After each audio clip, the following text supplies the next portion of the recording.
Baik, bismillahirrahmanirrahim. Assalamualaikum warahmatullahi wabarakatuh.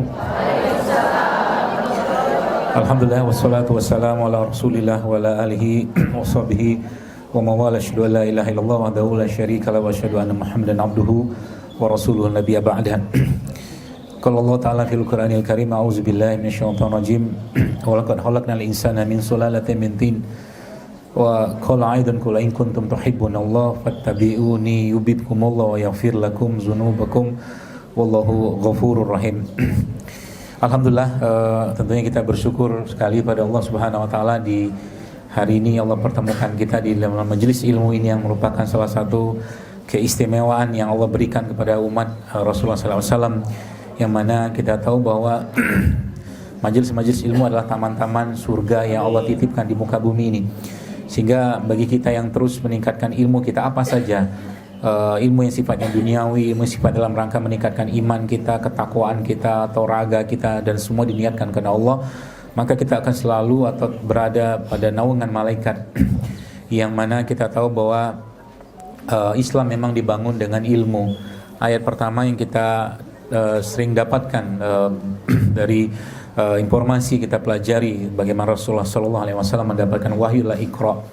Ya, maka kita disuruh belajar, kita disuruh baca, kita disuruh melihat tanda-tanda yang ada di alam semesta ini, supaya kita tahu bahwa kita itu diciptakan bukan untuk urusan yang sepele. Kita diciptakan bukan untuk urusan yang remeh-temeh. Kita diciptakan bukan untuk urusan yang kecil, besar sekali. Artinya kalau itu tidak kita manfaatkan Bapak Ibu sekalian, maka sayang sekali waktu kita yang ada di muka bumi ini, yang mungkin di sini pun wajah-wajahnya pun sudah wajah-wajah yang mungkin sudah cukup senior kayak saya juga gitu. Jadi tahu diri, sadar diri gitu kan. Jadi sebenarnya salah satu bentuk sadar diri kita itu, kalau sudah tahu umur itu bertambah, janganlah banyak makan. Benar. Ya, saya tadi samping Pak Wali tadi ada sahabat beliau yang pakai baju putih. Masya Allah tadi sudah mulai menerapkan pola makan yang sehat, katanya begitu. Dan hari ini pun Masya Allah kehadiran seorang Zelo Akbar pun bisa mengubah isi meja makan Pak Wali Kota. Sampai Ibu Wali pun nanya, ini gampang, karena makan saya itu gampang, segitu doang gitu loh. Sederhana sebenarnya.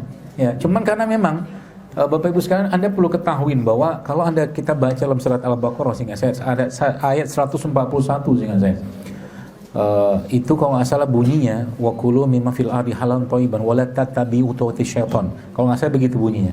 Coba dilihat. Al-Baqarah 141. Kalau nggak salah. Tapi ayatnya kurang lebih itu menjelaskan bahwa Allah di situ mengasih tahu bahwa kita tuh diperintahkan makan yang halal. Anda semua, saya di sini insyaallah dengan iman kita akan menjaga, gak mau makan yang dari yang tidak halal, babi, tidak mungkin, na'udzubillah min zalik.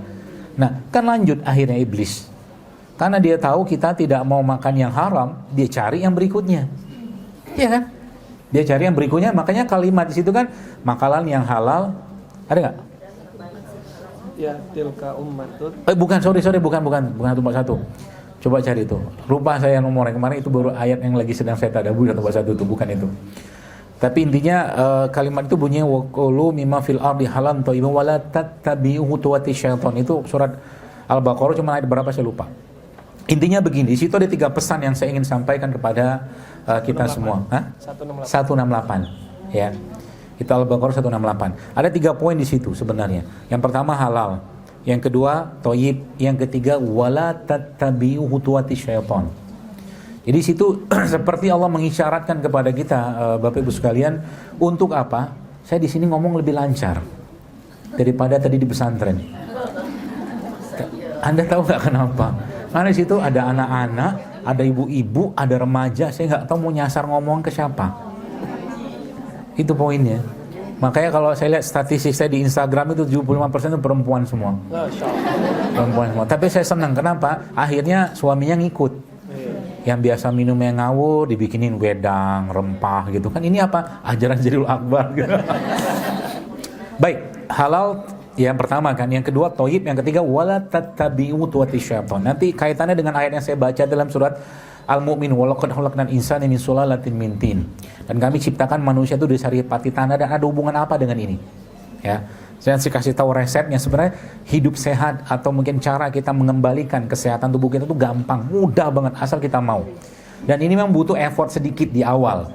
Ya, butuh effort sedikit, butuh usaha sedikit di awal. Sebagaimana orang yang sudah, mohon maaf, biasanya malas banget sholat malam atau tahajud, sekali dia nggak tahajud, nggak enak tubuhnya, betul nggak? Orang yang tiap hari biasanya sedekah, misalkan sehari nggak sedekah, ada sesuatu yang kurang dalam hidupnya. Sama juga dengan hidup sehat kayak begini. Kenapa? Karena dikawal oleh siapa? Syaitan. Paham maksudnya? Kalimat terakhir, wala tattabi'u khutuwatis syaitan. Jangan ikut. Ada hubungan apa? Jangan ikuti langkah syaitan kan? Halal, thayyib. Kemudian Allah ngasih kalimat berikutnya, jangan ikuti langkah syaitan. Urusan makanan kenapa ada setan? Gitu loh.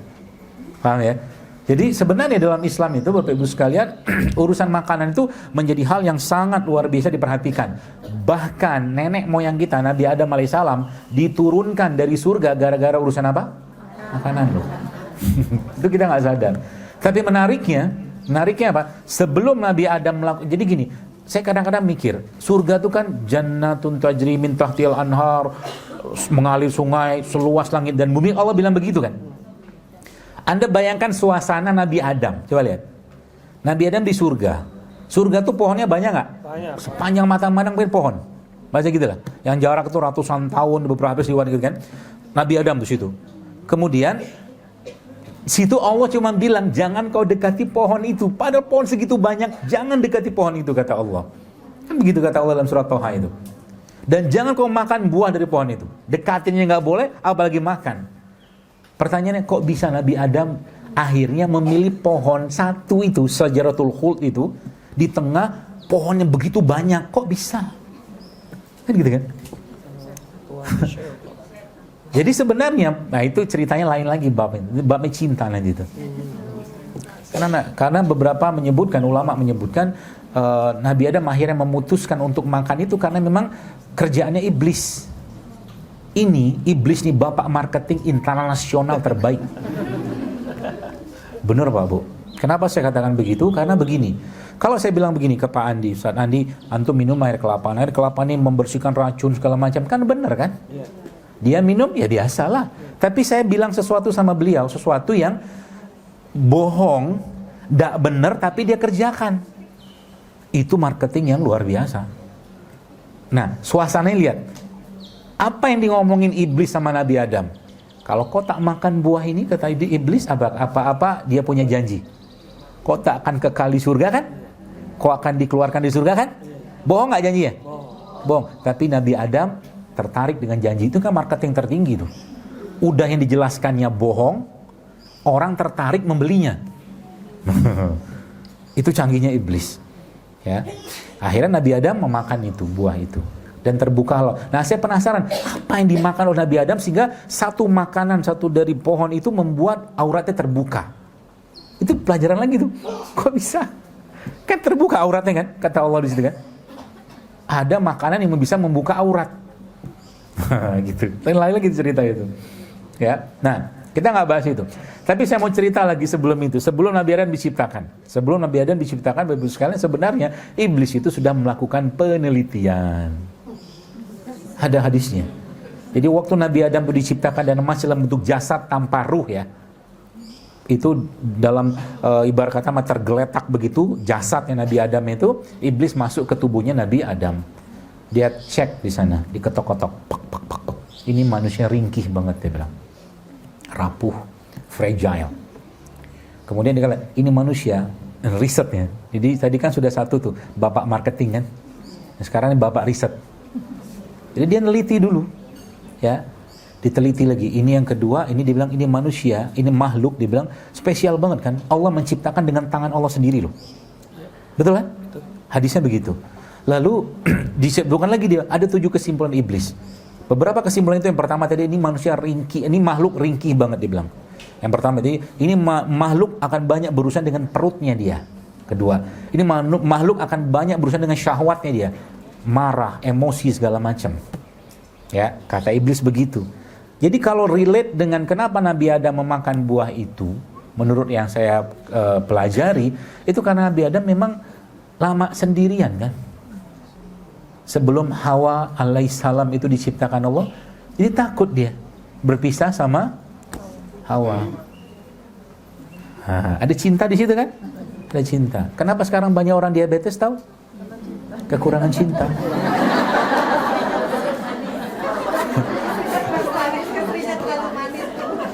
Karena istrinya terlalu manis. Mungkin juga bisa. Akhirnya karena dia kurang cinta, gitu kan?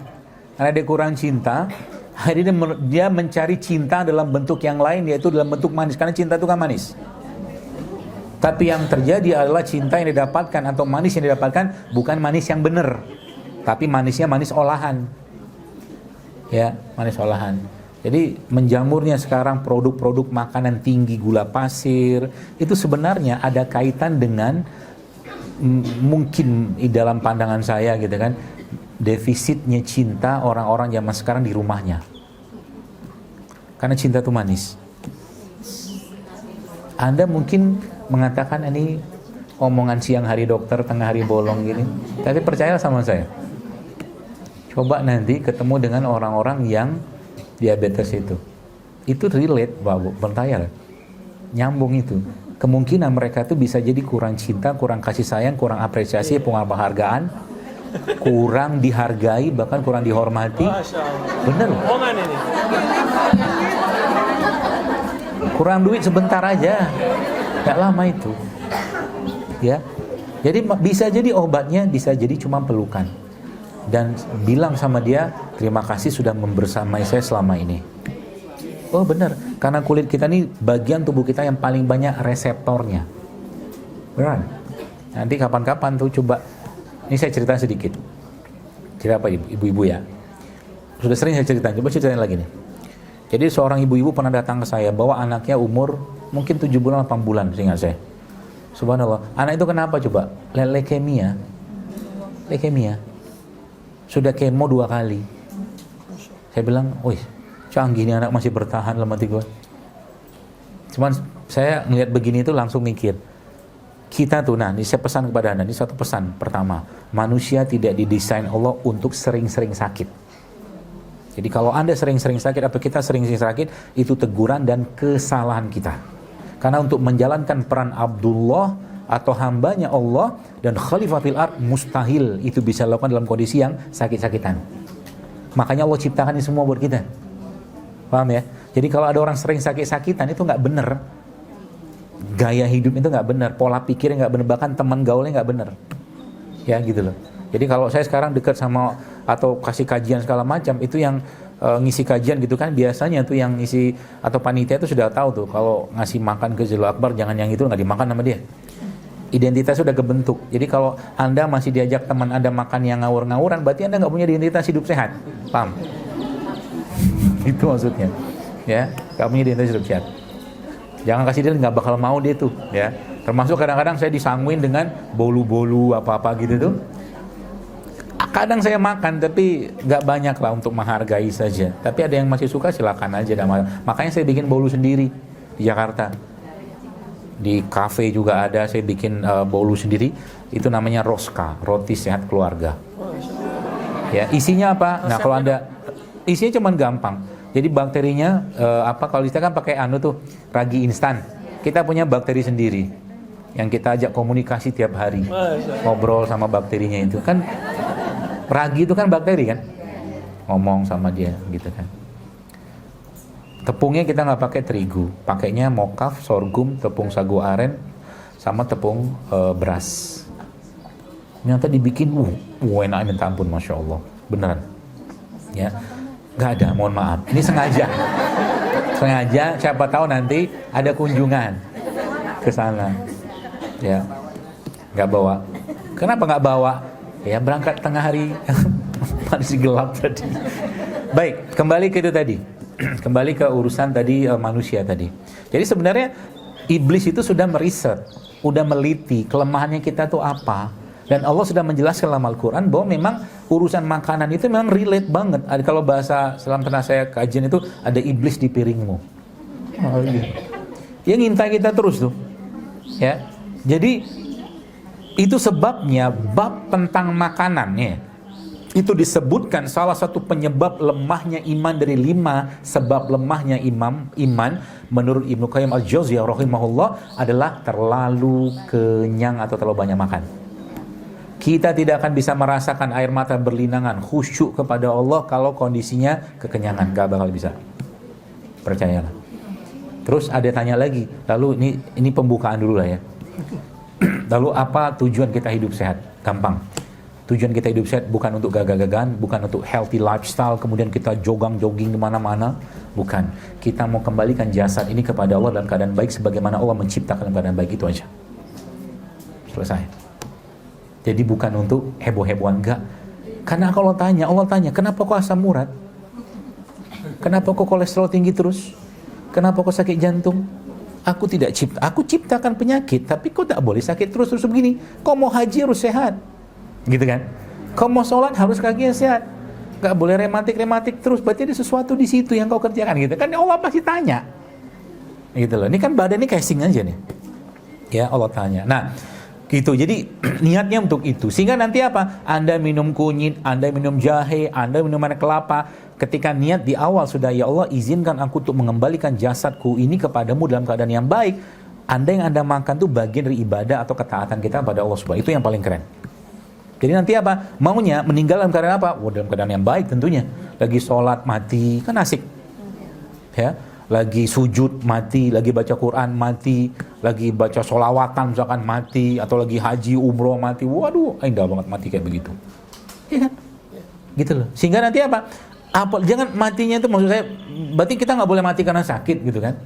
Ya takdir ya, kita nggak tahu ya. Cuma maksud saya sakit itu kan juga karena ulahnya kita. Saya semua orang-orang yang sakit saya tanya, apakah bapak menjaga pola makan, ibu menjaga? Enggak, semua jawabannya begitu. Wajar kena sakit. Jadi akhirnya kita tahu bahwa sakit itu tegurannya Allah untuk apa? Perbaikilah dirimu gitu loh. Tapi yang luar biasanya dengan sakit pun banyak privilege yang diberikan atau keutamaan yang diberikan Allah kepada orang-orang yang sakit. Disuruh makan, disuruh berhenti. Contoh begini, saya sering sampaikan berkali-kali itu. Saya bilang, misalkan ya, siapa di sini suka nasi goreng? Bos satu tunjuk tangan. Nasi goreng itu isinya apa? Oke, apa lagi? Minyak. Apa lagi? Oke, bakwan. Terus kecap kan? Telur. Udah gitu biasanya kalau makan nasi goreng minumnya apa? Ada becin. Teh. Manis apa enggak? Manis. Sebagian besar manis. Ini belum kerupuk loh. Anda bayangkan ya, lihat. Nasinya sudah karbohidrat. Bakwan, tepung sudah karbohidrat, minyaknya minyak nabati, minyak sawit pula. Oke? Pakai kerupuk lagi, pakai bakwan lagi, itu karbo semua loh itu. Oke? Lalu gak cukup itu, karena masih kurang cinta dan manisnya, dia mencari teh manis. Karbo lagi kan? Apa yang terjadi? Minta istirahat badannya, ngantuk kan? Ngantuk, pasti ngantuk. Orang udah kepenuhan, jadi manusia itu tidak didesain Allah sebenarnya gulanya terus tinggi atau naik turun gitu loh. Nggak didesain. Kita tuh terbiasa sebenarnya dengan gula yang stabil, ya, atau malah justru gulanya dikurangi dengan puasa misalkan, kayak begitu. Itu contohnya. Sehingga disuruh mikir sama Allah. Kata Allah apa? Falyanzulil insanu ila ta'ami. Kan gitu kan? Kau pikir apa yang kau makan? Kata Allah. Jangan sekedar makan. Dilihatin dulu. Ini kira-kira kalau saya makan ini efeknya apa ke badan saya? Mikir dulu. Ya. Saya ngomong begini Pak Bu sekalian, subhanallah ya. Yahudi itu mempraktekkan begini loh. Orang Yahudi itu.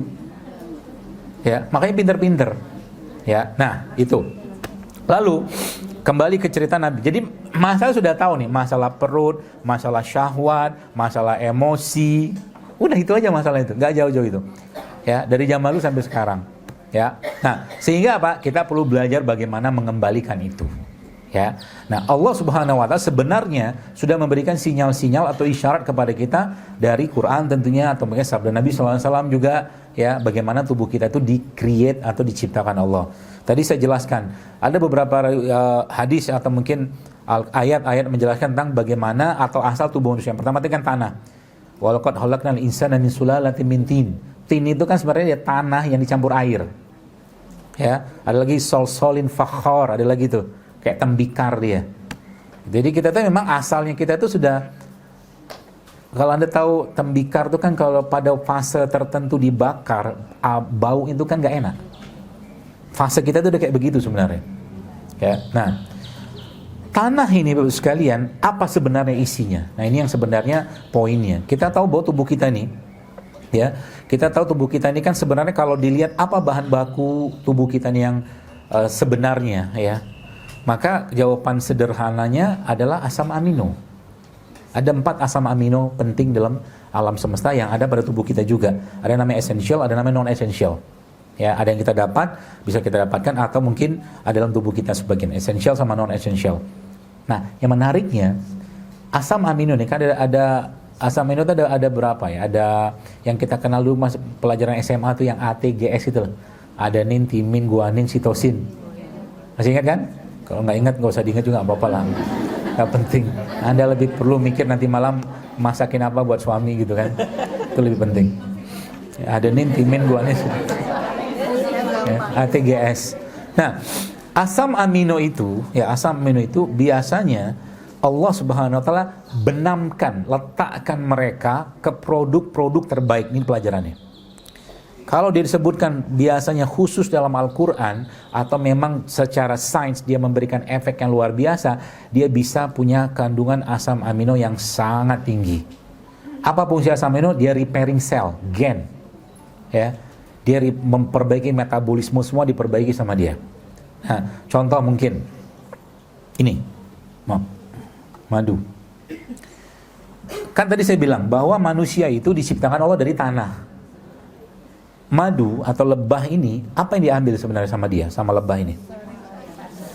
Bahasa kita saripati kan? Saripati apa? Bunga. Kita sebutnya nektar kan? Tapi kalau Anda bayangkan pohon, anggap ada pohon di depan saya ini, Anda bayangkan situ ada akarnya, ada batangnya, ada daunnya, ada rantingnya, sama ada buahnya, sama ada saripati bunganya.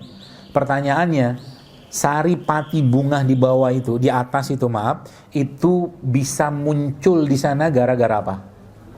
Gara-gara saripati tanah kan?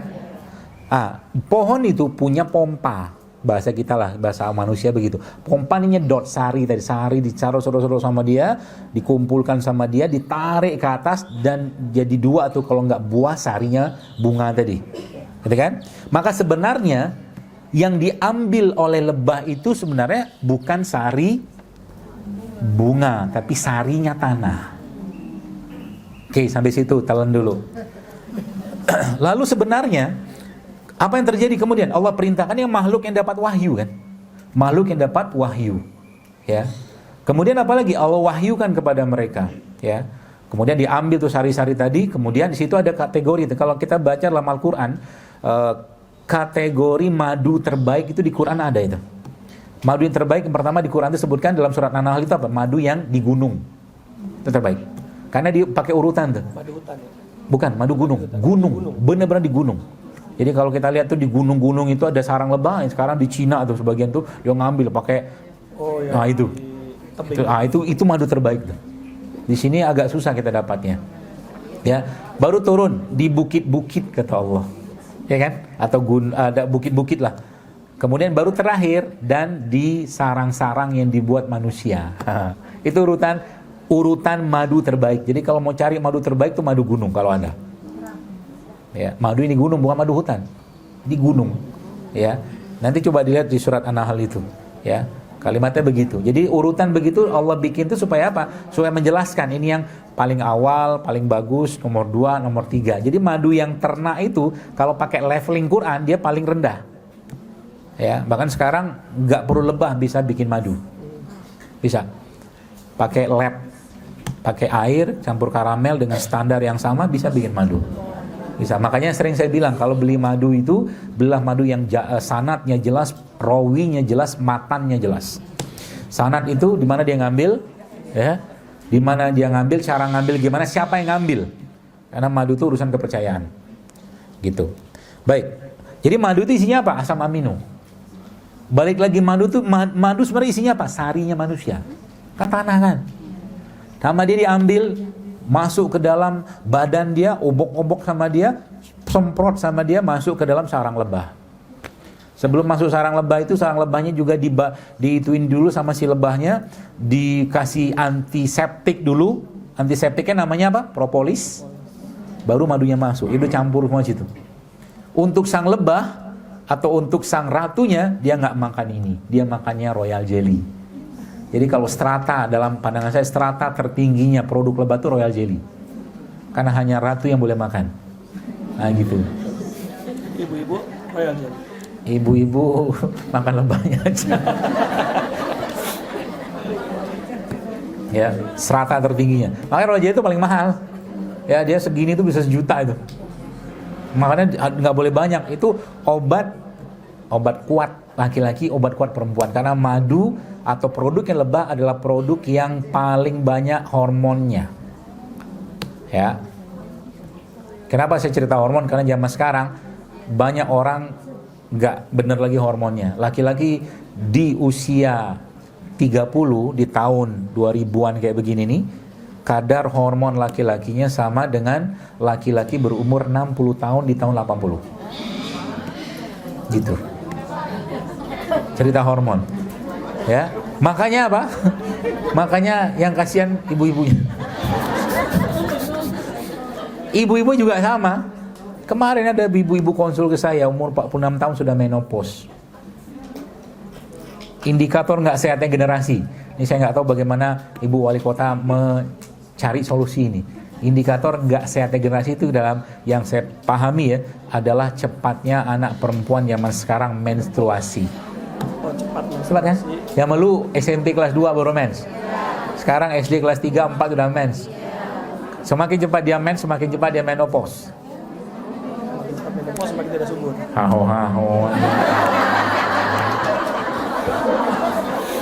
Mana aja. Semakin kan dia prematur berarti kan?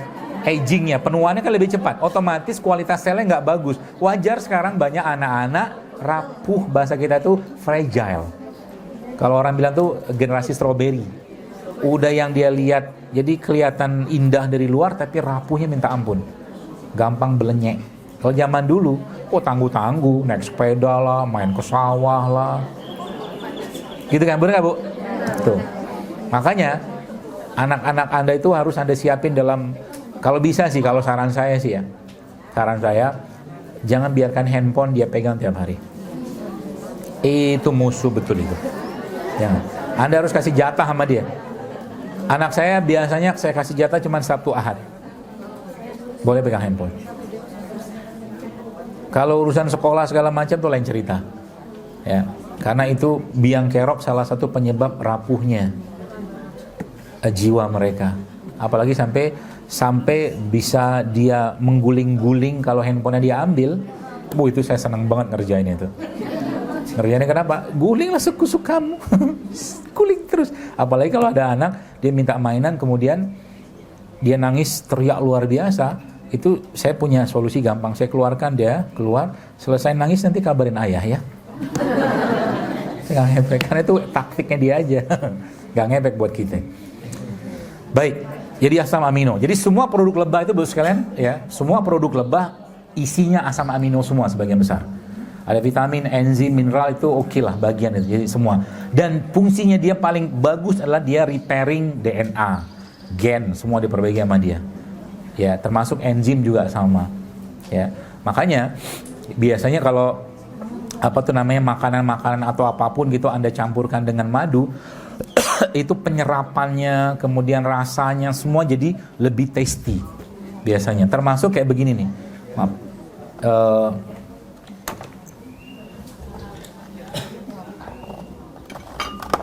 Ini ya, ini sering banget saya bahas ini. Ini Masya Allah saya memandang kelapa tua begini.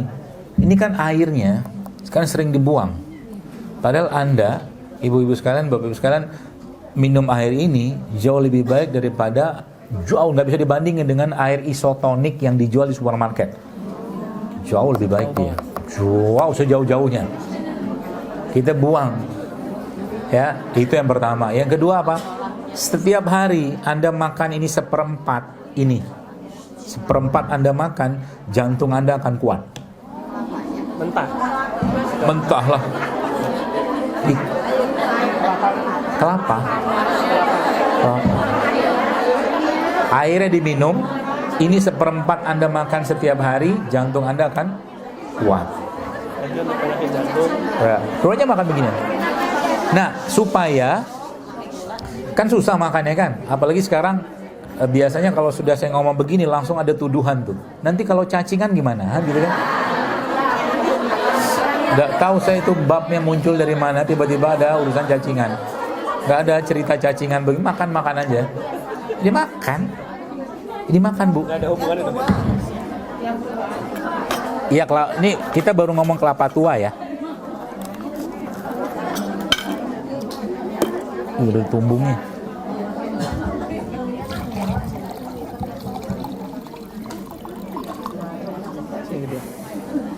Iya. Ini, udah masya Allah ini. Anda bisa seger luar biasa. Jam sendoknya. Anda bisa seger luar biasa minum beginian. Jadi kalau di mana di tukang santan kan dibuang. Nah, gitu.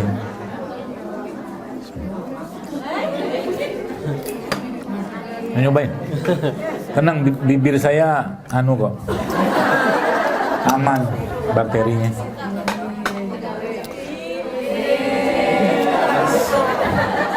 Jadi makan. Ayo Ibu cobain. Dia mau cobain? No. Coba lihat. Kalau nggak terbiasa, diparut aja. Parut jadi kelapa kan? Ya kelapa parut kan? Anda campurkan ke ubi paling gampang.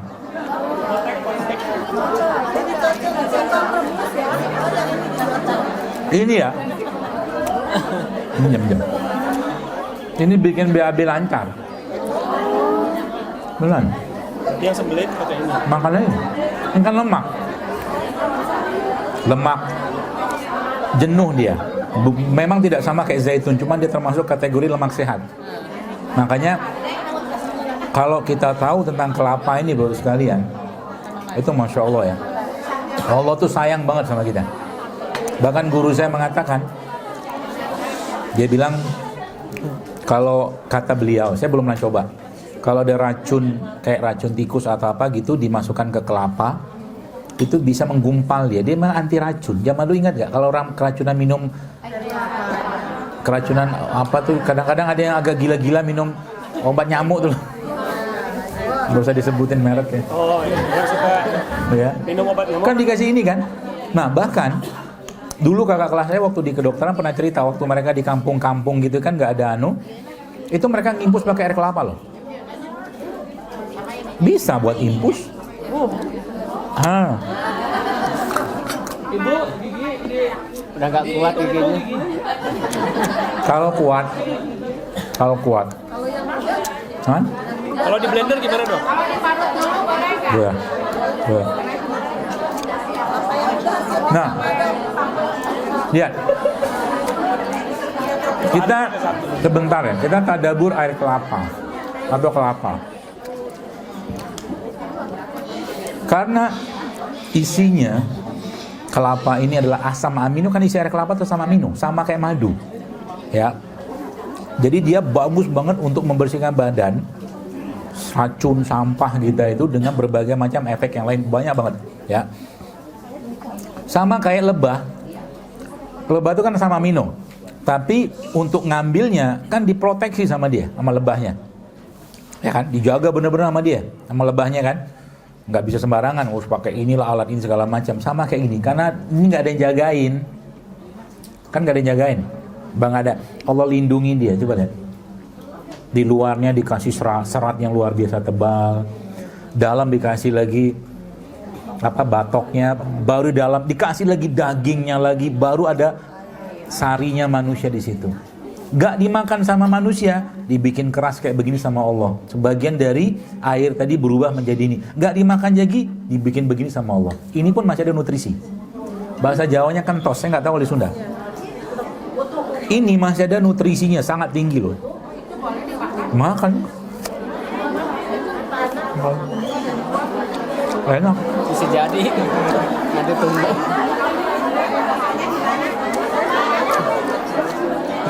Baru kira-kira dibuang. Gampang kan? Haus.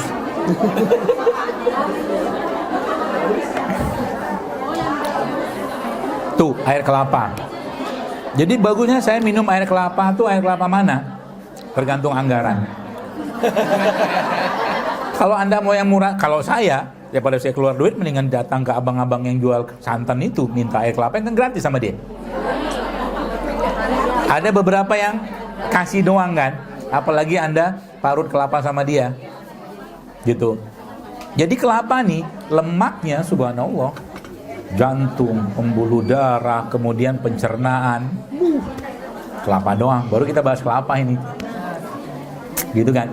Tapi memang karena sifat air secara umum dia bisa menurunkan tekanan darah segala macam. Biasanya saya sarankan jangan terlalu banyak juga, bisa ngedrop. Makanya kalau saya minum beginian, saya biasanya kasih apa tuh? Nah, ini kita coba nih. Ini enak banget ini. Apa dok? Jeruk nipis. Oh saya? Langsung. Langsung aja. Pisaunya pisau.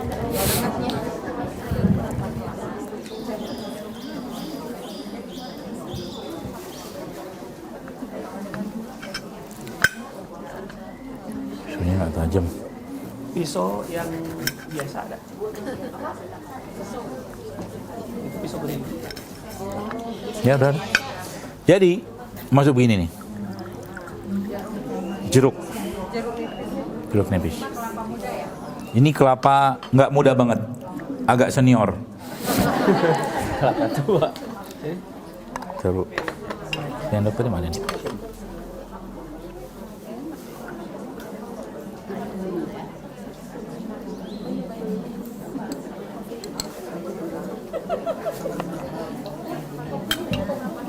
Pak Wali pergi ya?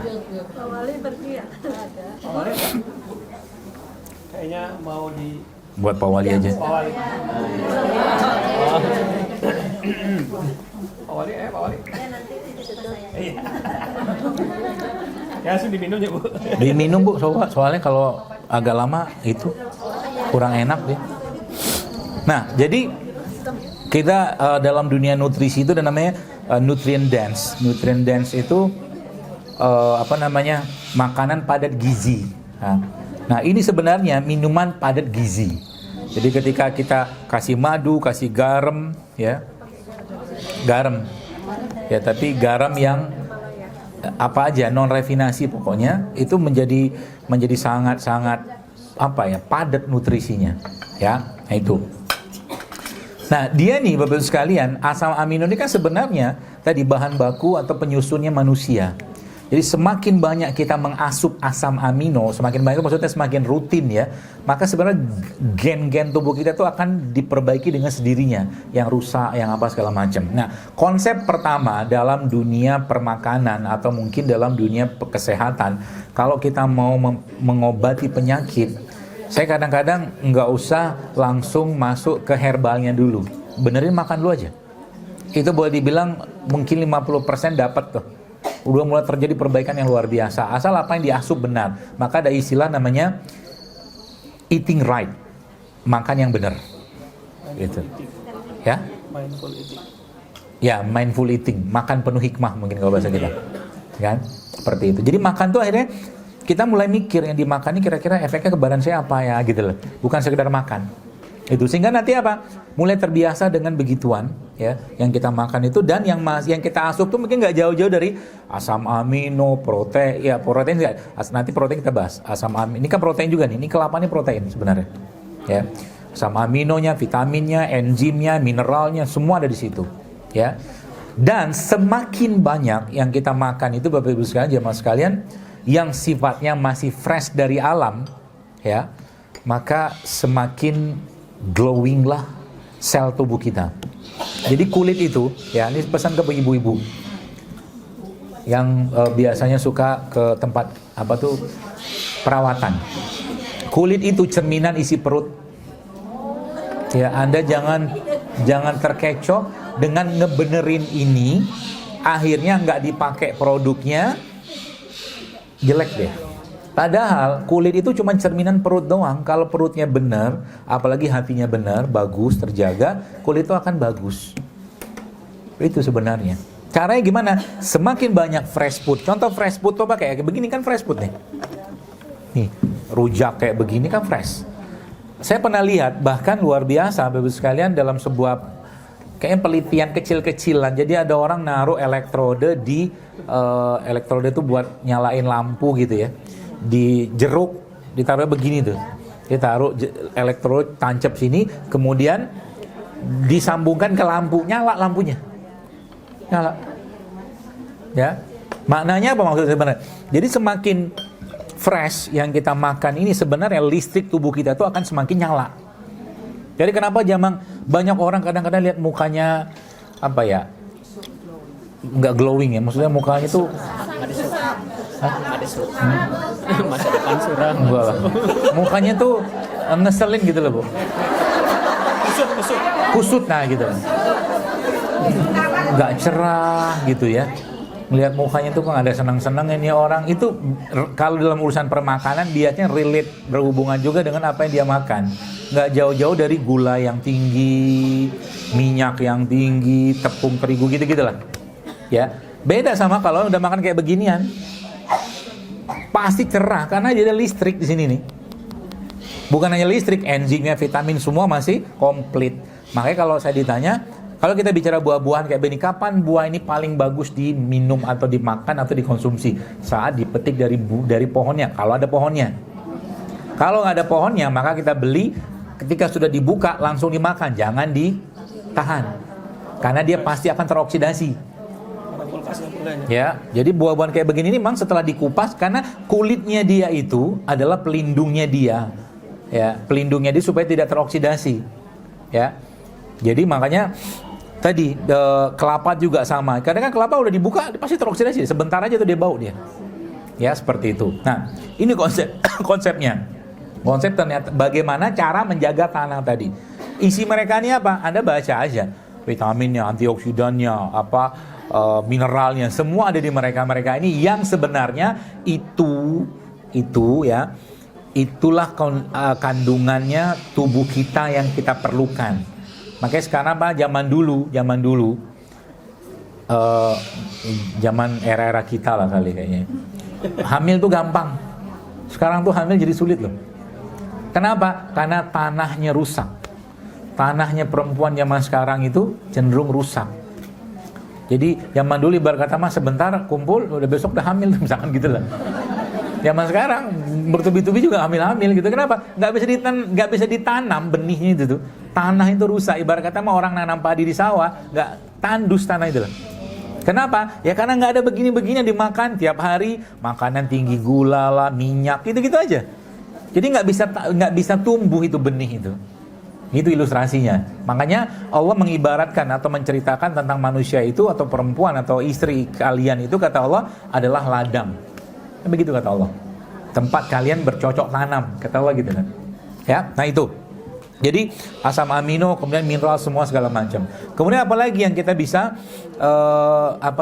manfaatkan Bapak Ibu sekalian ya di keseharian kita itu dalam bentuk cara kita untuk menjaga tanah tadi. Babnya tentang tanah aja lah. Ya. Sebenarnya ya salah satu rahasia dari semua negara-negara yang saya baca ada namanya Blue Zone country. Jadi negara Blue Zone ini negara-negara yang tingkat harapan hidupnya tinggi. Ya. Tingkat harapan hidupnya tinggi. Rata-rata 80 tahun dan 80 tahun itu mereka masih sehat. Bahkan kalau Anda yang mohon maaf pernah pergi ke Hong Kong, di Victoria Park itu banyak orang-orang tua yang nyapu, umur 80 tahun. Nggak mau dipoto dia itu. Habis kuat deh. Pola makan mereka itu biasanya nggak jauh-jauh dari makanan-makanan yang sifatnya fresh. Ya. Yang pertama itu. Yang kedua Blue Zone Country itu salah satu rahasianya mereka adalah mereka rutin ya mengkonsumsi semua jenis biji-bijian. Ya, di depan ini kan sampelnya, tapi ini versi anggarannya agak mahal. Ya, almond lumayan harganya kan. Nggak usah banyak-banyak makannya, karena bikin haru nanti terharu. Beli lagi susah lagi. Ya. Apa pistachio ya. Nah, ini salah satu rahasianya di Blue Zone itu kenapa termasuk menu-menu di Mediterranean. Cuman kita sebenarnya di Indonesia itu sebenarnya juga ada kacang-kacang kayak begitu. Ya mau hijau boleh, mau kacang hitam boleh, apa aja. Nah itu salah satu rahasianya supaya Anda atau kita nggak ketinggian gula akibat makan misalkan apa tuh namanya nasi ya. Nasi itu kan tinggi banget gulanya. Itu Anda campurkan biji di situ. Angin kacang. Ada produknya sih, saya nggak usah sebut lah. Yang sudah dalam bentuk produk sasetan jadian, tinggal campurkan ke nasi, itu dicampur ke nasi, maka nasi Anda akan jadi nasi yang berserat. Nggak usah saya sebut. Nanti dicari. Isinya macam-macam, ada biji-bijian itu. Jadi nanti itu sangat bagus untuk mencegah gula darah naik setelah makan nasi. Jadi ada beberapa cara mencegah, kan nasi itu salah satu biang banyaknya masalah gula darah yang melesat naik nasi putih ya. Nah, kenapa bisa seperti itu? Karena zaman dulu ya, atau mungkin di zaman sekarang ini nasi yang kita dapatkan tuh sudah habis seratnya. Ya, makanya salah satu caranya, ada banyak cara, sudah saya sebutkan waktu itu di Instagram. Ya, dikasih minyak nasinya. Jadi nasi itu Anda campur dengan VCO juga bisa.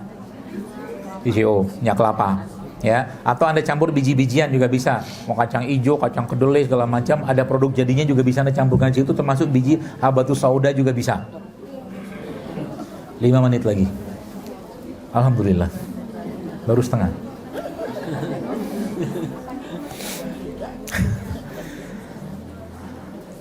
Jadi itu saya. Putus yang diomongin.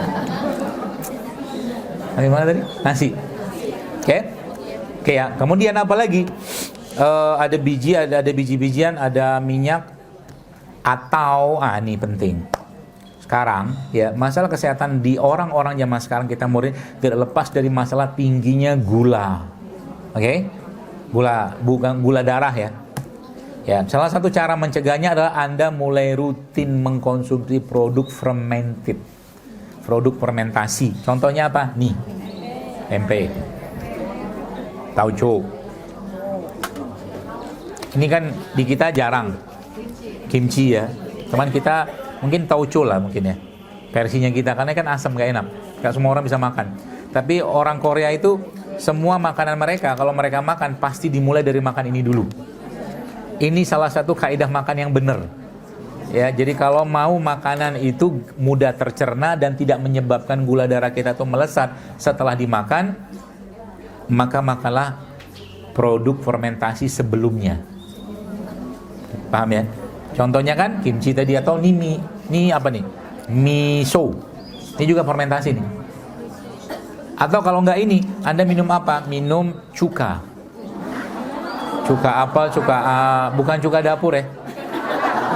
Cuka apel, cuka nanas, cuka madu, ya Anda campur air sedikit, minum, baru habis itu Anda makan nasi. Itu juga mencegah supaya gula darah tidak tinggi naik. Yogurt carilah yang plain. Jadi yogurtnya Anda beli yang tawar, nanti manisnya Anda tambah madu aja. Tuh paling gampang. Ya. Sekarang jam berapa ya? 2:15. Tanya jawab dulu. Ada. Ada nanya, cukanya campur air atau langsung? Cukanya campur air aja karena asam. Asam. Campur air. Oke, lalu dikit lagi. Terakhir kan. Karena habisnya tanya jawab. Kita tanya jawab aja. Karena habis ini kita ngomong lagi di Masjid Agung. Nanti pindah ya, Bu. Nanti pindah aja sono. Ya. Kalau masih kurang juga, besok di Masjid Darul Matin habis subuh. Habis itu saya balik. Oke ya, itu. Jadi beberapa caranya tadi. Jadi makan kayak begini, ini salah satu rahasianya Blue Zone itu. Ya, makanan-makanan fermentasi ya. Gitu. Jadi mulai masukkan dalam daftar menu Anda tiap hari. Diapain? Ya gaya Sunda mah dipepes. Goreng itu sebenarnya saya tidak melarang, yang nggak bisa juga saya melarang. Cuma masalahnya kan kadang-kadang goreng kita udah pakai terigu, pakai minyak goreng lagi. Coba mulai membiasakan, nih saya kasih, ini udah lama. Saya praktekin ini. Oh, pakai ini. Nanti Pak. Piring kecil. Oh ya. Oke, maaf. Sini.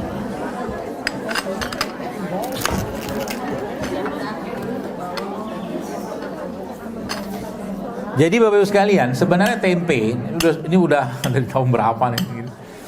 Sebenarnya tempe itu aslinya dia udah matang, kan kedelai udah matang. Jadi kita jangan nyebut ini tempe mentah, karena emang biasa kita nggak digoreng kan gitu. Jadi aslinya kalau menurut saya gitu ya, lebih bagus tempe begini itu dimakan kayak begini aja.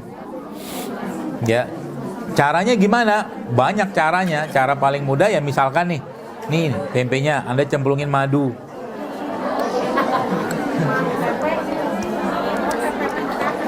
Enak. Madunya yang enak. Kenapa wajah ibu yang berubah, saya yang makan? Yang makan saya, yang berubah ibu. Terkoneksi kayaknya. Anak saya umur 5 tahun makan gini ya, makan mentah deh. Makan begini, bahasa mental, bahasa kita. Enak aja. Cobian. Antum belum pernah nyoba kan?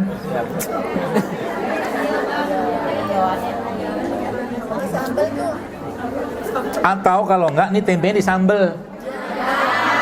Oh, senang dia. Jadi tempenya disambel. Nah, saya kasih resep sambel powerful. Sambelnya saya. Jadi sambal itu kalau saya sekarang nggak pakai gula pasir, jadi di rumah sudah mulai kurangi gula pasir. Terigu Anda kurangi juga. Bala-bala Tambah. pakai terigu ya. Iya. Jadi minyak, terigu, ya, gula pasir coba mulai dikurangin. Bagaimana caranya atur aja lah. Saran saya itu sangat banget mempengaruhi kesehatan, serius. Ya. Nah, jadi tempe tadi sambal. Jadi kalau saya bikin sambal kurma, tapi sekarang saya idul sedikit. Saya modif sedikit. Jadi sambal kurma itu pakai kurma. Kurma dibuang bijinya, buat ganti gula pasirnya. Lalu Anda ambil bawang putih secukupnya. Ya, tergantung berapa ukuran. Ini bahannya aja. Kemudian Anda pakai garam sama cabai rawit. Lalu Anda tambahkan ini. Tempe tadi. Diaduk situ, dihancurin. Wih, top itu. Itu sambalnya mantap itu, Masya Allah. Jadi sambal kurma tempe sekarang namanya. Ya, enak. Saya di banyak kajian dan di kafe saya pun itu kita bikinnya sambal kurma. Jadi pemanisnya pakai kurma. Enak. Ya, begitu. Nih. Cobain. Ustaz gigin. Biar kita melihat bagaimana wajahnya berubah setelah makan itu. Baik, terakhir ya. Nah, fermented ya. Kemudian apa lagi sebenarnya yang kita perlu setiap hari itu konsumsi? Ini nih. Ini nih, mereka ini nih. Ya. Ini ya, kan ada dua sini Pak Bu. Ada rimpang, ini kan rimpang. Udah tau lah beda rimpang, kalau ini kan rempah. Beda ya. Nah, rimpang itu atau rempah itu sebagian besar sifatnya panas. Kalau rimpang belum tentu sebagian besar itu panas, ada juga yang dingin. Ya, biasanya kalau mau dapat dua-duanya saya campurin. Ya, contoh Anda campurin itu maksudnya sifat ya. Misalkan kayak ini jahe ini kan sifatnya panas. Jadi ini ilmunya sebenarnya paling mudah Anda terapkan pada kondisi-kondisi yang katakanlah kita menggunakan kondisi yang panas atau dingin. Misalkan batuknya berlendir atau batuknya berdahak, maka Anda pakai rimpang-rimpang yang hangat. Jahe, serai, cengkeh gitu loh. Ya, atau kapulaga, kapulaga ya, atau kencur itu kan panas tuh. Ya. Nah, itu kalau batuk kering, Anda pakai rimpang yang dingin. Kunyit jangan. Dingin. Kunyit itu dingin sebenarnya. Karena beberapa orang yang ada gangguan pencernaan atau mah biasanya meminum kunyit kelenger dia. betul kan? Nah makanya biasanya kalau saya kombinasikan dia, jadi nggak sendirian, ya nggak sendirian. Jadi lebih dominan nanti rasa panasnya atau sifat panasnya. Contoh, Anda mau pakai kunyit, oke kunyitnya sedikit, jahenya lebih banyak, ini lebih banyak. Tambah dengan misalkan cengkeh lagi, jadi dia sifatnya panas. Nah paling aman itu sebenarnya yang sifatnya panas. Tiap hari Anda konsumsi dalam jumlah kecil aja, jahenya sejempol, gitu loh. Kemudian mungkin cengkehnya 5, gitu. Seperti itu aja. Ini Pak Bu, Masya Allah, saya banyak menemukan orang-orang yang ya biiznillah tentunya ya, mereka tuh bersih banget badannya, bersih banget, ngandalin ini doang, serius. Indonesia ini kan banyak sekali rimpang-rimpang, kita tuh 30 jenis rimpang bahkan di sana, ya, ngandalin ini doang, ya. Kunyit, jahe, lengkuas, serai, apalagi ini kayak rempah-rempah, ya, Masya Allah. Nah itu penyuburnya tanah, ya, penyuburnya tanah. Makanya zaman dulu ibu-ibu yang biasanya minum kunyit asam segala macam, biasa anaknya juga banyak itu. Karena kunyit itu salah satu penyubur kandungan sebenarnya aslinya. Ya bukan yang sekarang difitnah jadi rahim kering gitu loh. Karena orang minum kunyit sebentar rahim kering apa-apaan saya bilang. Ya kan? Enggak gitu. Ya, dan kalau dari minum dalam jumlah yang tidak banyak, insya Allah ada masalah, tidak berlebihan, ya. Nah itu anunya. Jadi ada satu resep andalan saya itu yang sering banget saya pakai di mana-mana itu isinya cuma ini doang. Kunyit, kemudian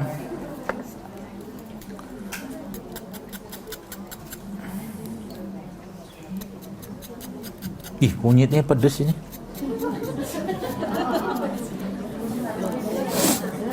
Meri berarti lah. Hah? Mantap, masih seger. Iya. Meruap. Jadi kunyit itu menurut guru saya, kunyit yang terbaik itu kunyit kan anti kanker. Ini anti aging juga loh nih. Kunyit nih. Sekarang bahkan di Amerika, karena dulunya susah dapat susah dapat kunyit batang kayak begini. Jadi di sana tuh kebanyakan ini tenang, tidak saya sajikan buat Anda, buat saya aja. Karena tadi udah dicuci sih. Jadi di sana tuh mereka sudah tahu manfaatnya. Jadi mereka itu bawa sekalian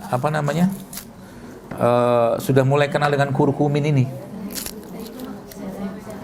Ini jahe, serai ya. Serai. Maksudnya. Pisaunya gak tajam. Tajaman pisau saya. Itu air panas. Kunyit, serai, jeruk nipis selalu hadir dok ya. Iya. Jeruk nipis. Ini resep Masya Allah nih, powerfulnya luar biasa. Kunyit, serai, terus di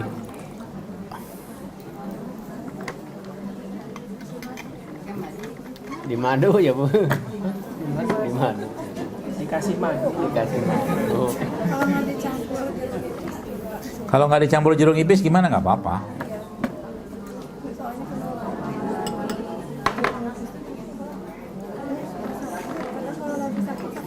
Ini resep yang udah lama banget saya populerin, namanya kalau di akun saya itu Ultimate Kunyit. Bikin hamil, mudah hamil, lancar haid segala macam. Ini doang resepnya. Mau minum? Kak Andi belum minum. Minum Bang. Semoga enak.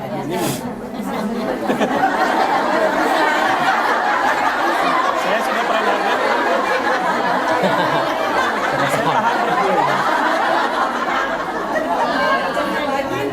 Manis nggak? manis, Enak. segar, Oh, seger. segar banget. Pas Jadi ini juga tambah ini segar. ya. Ini sebenarnya gelas ini juga punya fungsi. Jadi mengubah image bahwa minum jamu itu old fashion, kuno. Jadi pakai gelas kayak begini itu sudah mengubah image sebenarnya. Itu salah satu strategi sebenarnya. Kalau Anda mau menyajikan sesuatu yang sifatnya zaman dulu kemudian ditarik ke zaman sekarang sehingga orang bisa terima, karena kalau sudah tahu konsep sebenarnya ini gaya begini sudah kurang diajarin. Teknik kayak begini nih. Ya, cuman dalam bahasa yang lain. Begitu ya. Mudah-mudahan pas semua sudah jelaskan. Ya, jadi pesannya mudah-mudahan dapat ya buat Bapak Ibu sekalian, hadirin sekalian, semoga harapannya apa ya, ilmu yang terbaik itu kan ilmu yang diamalkan. Ya, karena sekarang sebanyak-banyaknya kita punya uang, tetap sakit itu nggak enak. Kita pengen masa tua kita itu masa tua yang kita bisa tetap gampang beribadah, mudah beribadah kan gitu kan. Ya, bukan masa yang kita hanya menuai penyakit saja. Ya, Wallahul bisawab. Saya kembalikan pada Ustaz Andi Asbi. Terima kasih. Assalamualaikum warahmatullahi wabarakatuh. Waalaikumsalam warahmatullahi wabarakatuh. Masya Allah, ini luar biasa ilmu yang dibagikan sama Dr. Zainul Akbar dalam waktu 1 jam ya. 1 jam nggak kerasa ya? Emang nggak berasa, Bu? Saya yang berasa. Ibu mah cuma duduk doang ya. Nanti kalau ibu-ibu mungkin